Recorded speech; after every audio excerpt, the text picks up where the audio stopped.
తో గ్రహించి వారి సూచనలు పాటించడమా లేదా అన్నది మీ వ్యక్తిగత నిర్ణయం. ఇందులో ఏ విధమైనటువంటి hello viewers, welcome to Suman TV. నేను జ్యోతి. సో ఫస్ట్ ఆఫ్ ఆల్ ఒక ఇల్లు తీసుకోవాలన్నా, ప్లాట్ తీసుకోవాలన్నా ప్రస్తుతం మనం ఫస్ట్ చూసేది మార్కెట్ ఎట్లా ఉంది.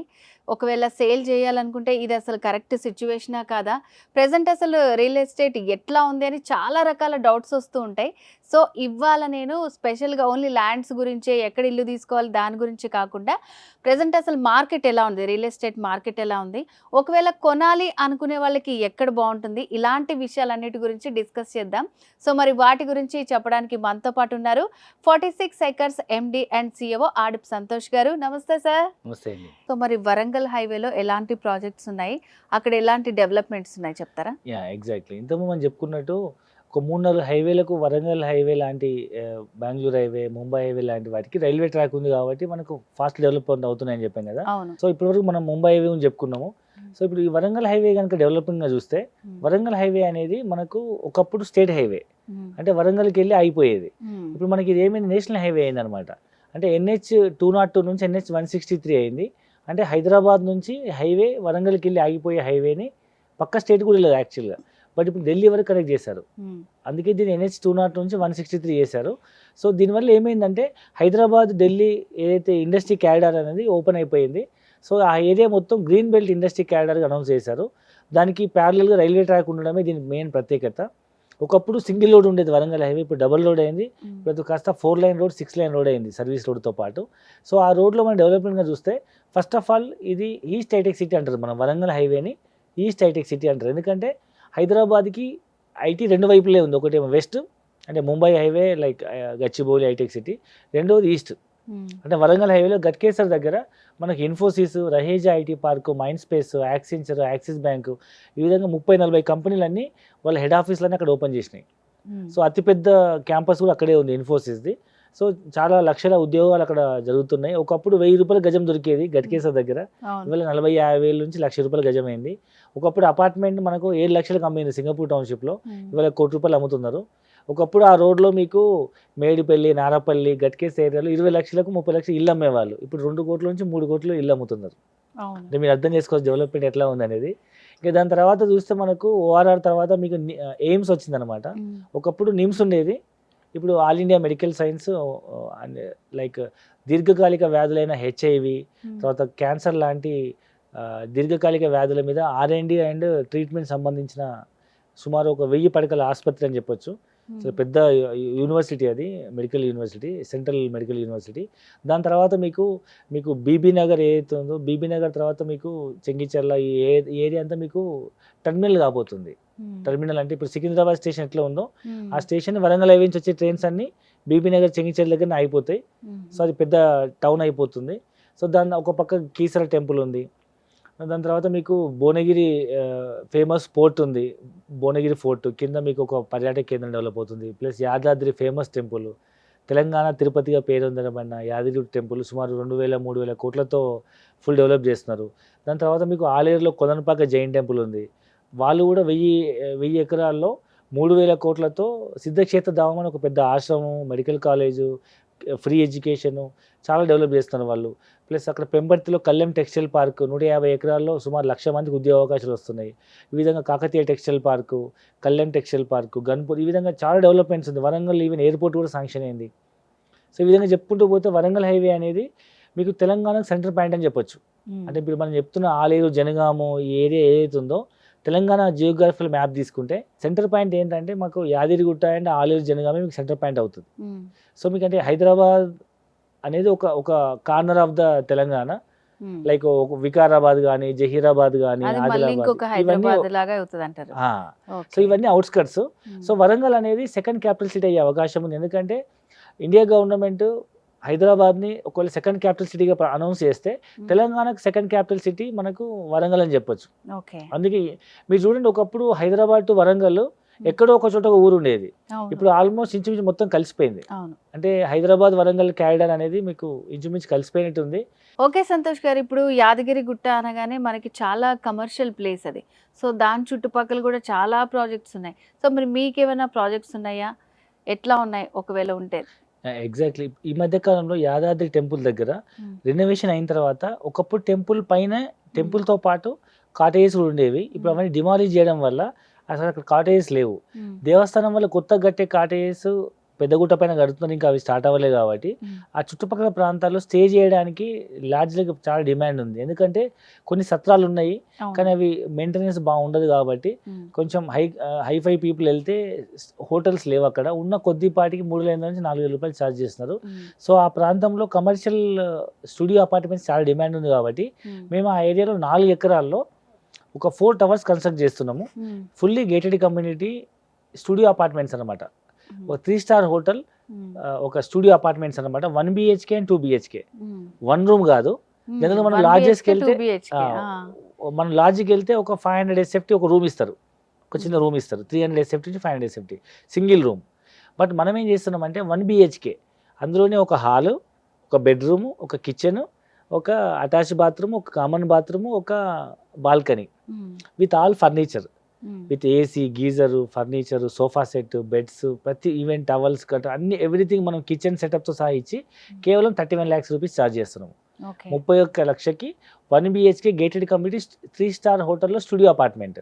సేమ్ అదే మాదిరిగా 2 BHK 51 lakhsలో 51 లక్ష ఇన్వెస్ట్మెంట్ చేస్తే ఇంచుమించు 800 SFT మనకు 2 BHK స్టూడియో అపార్ట్మెంట్ 3 స్టార్ హోటల్లో ఇస్తాము.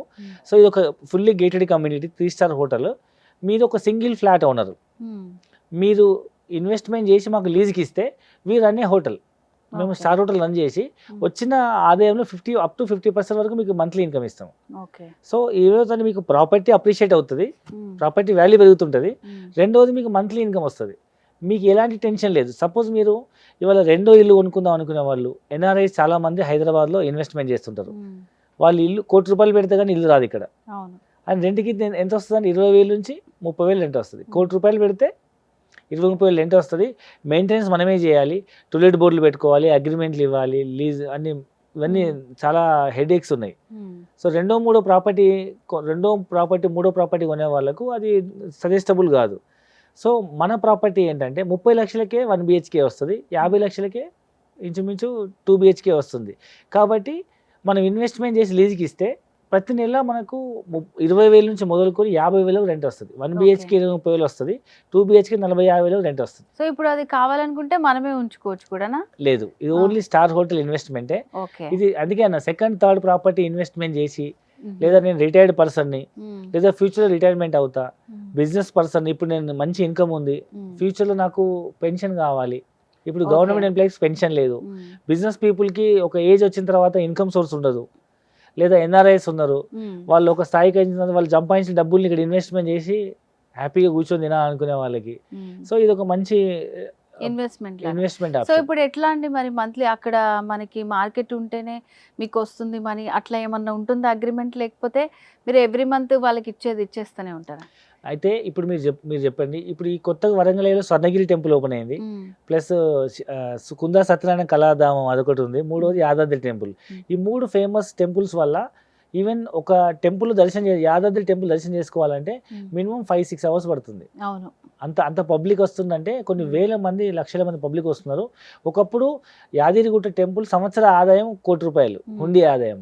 ఇప్పుడు ప్రతిరోజు ఇంచుమించు యావరేజ్గా వారానికి ₹1,00,00,000 వస్తున్నాయి.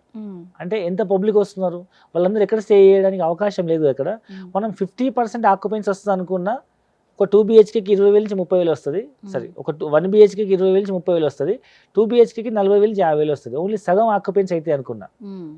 సో నేను యూఎస్లో ఉంటా, ఎగ్జాంపుల్ నేను యూకేలో ఉంటా, నాకు మంత్లీ లీజ్ ఇన్కమ్ కావాలి, ఫ్యూచర్లో నేను ఇండియాకి వచ్చి సెటిల్ అవుతే నాకు రెగ్యులర్ ఇన్కమ్ వచ్చేది కావాలి, తక్కువ బడ్జెట్లో నెల డబ్బులు వచ్చేది మంచి ఇన్వెస్ట్మెంట్ ఆప్షన్ ఇది. సో దీంట్లో మనము 4 టవర్స్ కన్స్ట్రక్ట్ చేస్తున్నాము, ఈచ్ టవర్ 5 floors. సో కింద స్టిల్ట్ కార్ పార్కింగ్. సో అన్ని ఫ్లాట్స్ మనం ఫస్ట్ ఫ్లోర్ అన్ని కనెక్ట్ చేస్తున్నాం, స్లాబ్స్ అన్ని. ఆ టవర్ మధ్యలో ఉన్న ఏదైతే స్పేస్ ఉంటుందో దాన్ని మనం చిల్డ్రన్ ప్లే ఏరియా లాగా పార్క్ డెవలప్ చేస్తున్నాము. పిల్లలు కిందికి వెళ్ళి ఆడుకుంటే యాక్సిడెంట్ అవుతుందన్న భయం ఉండదు. సో ఇక్కడికి వచ్చిన వాళ్ళందరూ ఆ స్లాబ్స్లో పార్క్ డెవలప్ చేస్తాం కాబట్టి ఇంటర్నల్ గార్డెన్స్లో ఆడుకోవచ్చు. కింద కార్ పార్కింగ్ ఉంటుంది.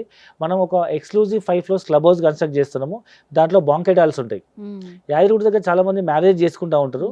సో ఈ బాంకెట్ హాల్ బుక్ చేసుకొని మ్యారేజ్ చేసుకోవచ్చు. వచ్చిన గెస్ట్కి డెస్టినేషన్ వెడ్డింగ్ లాగా వచ్చిన వాళ్ళందరికీ రూమ్స్ బుక్ చేయొచ్చు. అక్కడే ఫుడ్ కోర్ట్స్ ఉంటాయి, అక్కడే మీకు కాఫీ షాప్ ఉంటుంది, ప్లస్ పెద్ద స్విమ్మింగ్ పూల్ సో ఉంటుంది, ఎక్కడికి వెళ్ళకుండా అన్ని ఫెసిలిటీస్ అందులో అక్కడే ఉంటుంది. అండ్ దేవస్థానం కనిపించేంత దూరంలో మన సైట్ ఉంది. మన అపార్ట్మెంట్ దగ్గర నిల్చొని చూస్తే గుడి కనిపిస్తుంది. గుడిలో పెట్టే గంట లేదా గుడిలో పెట్టే ఏదైతే సుప్రభాతం ఉంటుందో మన సైట్ వరకు వినిపిస్తుంది. అంత దగ్గరలో ఉంటాం మనము. ఓకే. అండ్ ఫ్యూచర్లో మనం ఏమంటారు, ప్రతి ఒక్కరికి సెంటిమెంట్ ఉంటుంది కదా, దేవస్థానం దగ్గర నాకంటే ఒక ప్రాపర్టీ ఉండాలి. సో ఇప్పుడు ఇన్వెస్ట్ చేసిన వాళ్ళకి ఎంత పర్సంటేజ్ కింద ఇస్తారండి మరి మంత్లీ? వచ్చిన ఆదాయంలో ఇంచుమించు 50% వరకు వాళ్ళకి ఇస్తాము, మిగతాది మనం మెయింటెనెన్స్ కింద తీసేసుకుంటాం ఓకే. హోటల్ మెయింటైన్ చేసిన వాళ్ళకి. ఓకే. సో దీనిలో ఉన్న బ్యూటీ ఏంటంటే బ్యాంక్ లోన్ ఫెసిలిటీ ఉంది. ఓకే. ఇది SBI approved, private banks approved, even finance approved. అంటే మీరేం మొత్తం కట్టాల్సిన అవసరం లేదు. 10 లక్షలు డౌన్ పేమెంట్ కడితే మిగతా 1 BHKకి లోన్ వస్తుంది. 20 లక్షలు డౌన్ పేమెంట్ కడితే 2 BHKకి లోన్ వచ్చేస్తుంది. సో ఇప్పుడు మనం కొత్తగా జాబ్ చేయడము లేదా బిజినెస్ చేస్తున్నాము, ఇప్పుడు మనం జాబ్ లేదా బిజినెస్ చేస్తున్నంత కాలం మనం ఈఎంఐ పేమెంట్ చేసి రిటైర్మెంట్ అయినప్పుడు ఇంకా ఈఎంఐ క్లోజ్ అయిపోతాయి కాబట్టి మన లైఫ్ లాంగ్ రాయల్టీ ఇన్కమ్ వస్తుంది. అండ్ ఇక్కడ ఉన్న బ్యూటీ ఏంటంటే సపోజ్ మనం మన కెరీర్లో నెలకు 1,00,000 రూపాయలు సంపాదిస్తున్నాం, సేమ్ ఆదాయం మన పిల్లలకి ఇవ్వలేం కదా, వాళ్ళు మళ్ళీ మొదటి నుంచి కెరీర్ స్టార్ట్ చేయాలి. బట్ ఈ ప్రాపర్టీ కొంటే మనకి ఎంత ఆదాయం వస్తుందో సేమ్ మన పిల్లలకి జనరేషన్ వైజ్గా దేవస్థానం ఉన్నంత కాలం పబ్లిక్ వస్తుంటారు, మన ప్రాపర్టీ అనేది రెంట్ వస్తుంది కాబట్టి మళ్ళీ ఎప్పుడు కొత్తగా ఉంటుంది. ఎందుకంటే స్టార్ హోటల్ కాబట్టి వాళ్ళు నీట్గా మెయింటైన్ చేస్తుంటారు. మన ప్రాపర్టీ కొత్తగా ఉంటుంది, ప్రాపర్టీ పెరుగుతుంటుంది, మనకు వచ్చే ఆదాయమే పిల్లలకు జనరేషన్ వైజ్ ఇన్కమ్ వస్తుంటుంది. ఓకే. వాళ్ళు జస్ట్ ఇన్వెస్ట్ చేస్తే చాలు, అక్కడ ఉన్నదంతా మెయింటెనెన్స్ కానీ సో దాని డెవలప్మెంట్ కానీ అంతా మీరే చూసుకుంటారు. ఈవెన్ నాకు లోన్ రాదు, నాకు ఐటీ రిటర్న్స్ లేవు, సరైన ప్రూఫ్స్ లేవు అనుకున్న వాళ్ళకి కూడా శ్రీరామ్ హౌసింగ్ ఫైనాన్స్ ద్వారా వాళ్ళ టర్న్ ఓవర్ బేస్ చేసుకుని కూడా మనం ఫైనాన్స్, హోమ్ ఫైనాన్స్ ఇప్పిస్తున్నాం. సో గవర్నమెంట్ జాబ్ బిజినెస్ కావాల్సిన అవసరం లేదు. చిన్న చిన్న పనులు చేసుకునే వాళ్ళు కూడా నేను పిల్లల కోసం ఇన్వెస్ట్మెంట్ చేస్తానే వాళ్ళకు మనం శ్రీరామ్ హౌసింగ్ ఫైనాన్స్ ద్వారా కూడా ఇప్పిస్తున్నాం. ఓకే. సో యాదగిరి గుట్ట దగ్గర అది కూడా చాలా మంచి డెవలప్ అయిన ఏరియా. సో అక్కడ మనకి రేపు ఇలా ఉంటుంది అలా ఉండదు అని మాటే లేదు. నిజంగా మీరు చెప్పినట్టు దేవస్థానం ఉన్నంత వరకు ఇదైతే ది బెస్ట్ ప్రాజెక్ట్ అనమాట. ఓకే సంతోష్ గారు, థ్యాంక్ యూ సో మచ్ అండి. మీ ప్రాజెక్ట్ గురించి చాలా బాగా ఎక్స్ప్లెయిన్ చేశారు. సో వ్యూవర్స్ విన్నారు కదండి, 46 ఏకర్స్లో మనకి సామాన్యుల నుంచి హయ్యర్ క్లాసెస్ వాళ్ళ వరకు మనం ఇన్వెస్ట్ చేయాలనుకున్నా లేకపోతే ఫ్యూచర్ ప్రాజెక్ట్ లాగా కూడా ఉపయోగపడుతుంది. చాలా ఆప్షన్స్ ఉన్నాయి. అండ్ దీనికి సంబంధించి మీకు ఏమైనా డీటెయిల్స్ కావాలంటే కూడా స్క్రీన్ మీద కనిపిస్తున్న నెంబర్కి కాల్ చేసి కంప్లీట్ డీటెయిల్స్ తెలుసుకోవచ్చు. సో నెక్స్ట్ ప్రోగ్రాంలో మళ్ళీ మీట్ అవుదాం. Until then this is Jyothi signing of.